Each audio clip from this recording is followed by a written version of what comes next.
Why did you lose? So I already at one point made a video about the healthy at any size thing that started. So demonizing men staying physically fit, especially doing things that are gaining a muscle mass, testosterone improving, and kind of training. But then also it was that by the end of it, what really ended up there, it begins with like the sort of lack of scientific rigor when it comes to biology in that regard with staying healthy. But what really ends up being your problem, the gender stuff, cost you.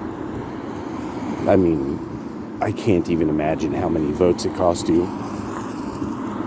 I've heard some of you like attempt to debate this, thinking that this was like, just kind of a generational thing that you didn't really have to worry about.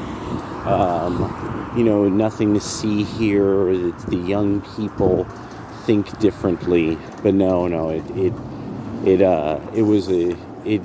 sunk you. It totally sunk you.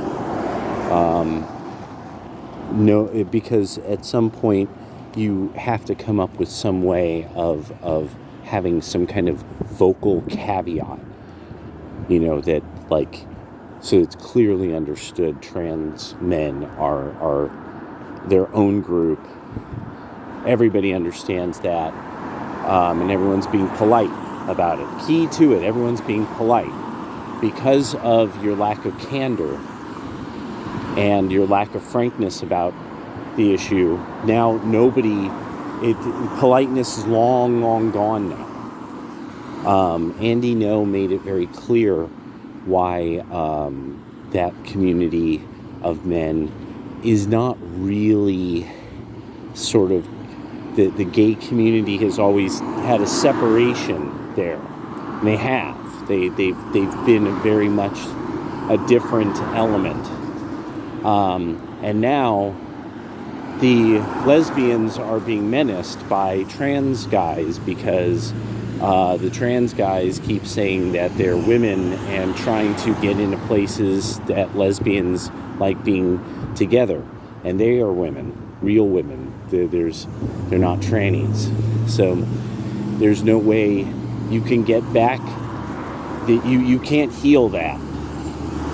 The revolution. And so in this happening, that phenomena didn't go unnoticed either by the right. Those of us who have always been in some way a little politically activist in some way, just having a problem with the way things ran, and always thinking it's sort of like neither party will do something. That's the big thing that Trump has proven. All you got to do is choose. Choose wisely, but choose. Choose you must. So now you all have chosen, and you've chosen very foolishly on the Democratic side, and that you've decided you're going to sink your chances for the most part. And so, and I don't know how you come back. I mean, I don't even know how you suddenly reverse course on this, and are like, yeah, we were just playing, dude, homies are homies, the girlies are the girlies, the homies are the homies, whatever. No, it's not going to work out. No one's ever going to trust your party again in this regard, and they're always going to wonder and then there's just the issue of every time the right wing was like, there's something untoward and sexual and predatory going on here, you guys always said we were just maniacs making stuff up like Looney Tunes. And then it turns out Epstein Island.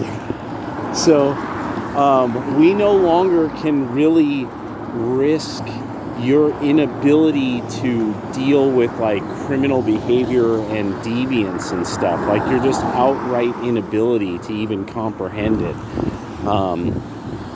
Yeah. And so now that, yeah, I don't know how you come back from that. I've actually really tried to think this one through. Like, just kind of like, okay, imagine they're going to pay you money and you need to advise somebody on what to do next. And I can't think of it.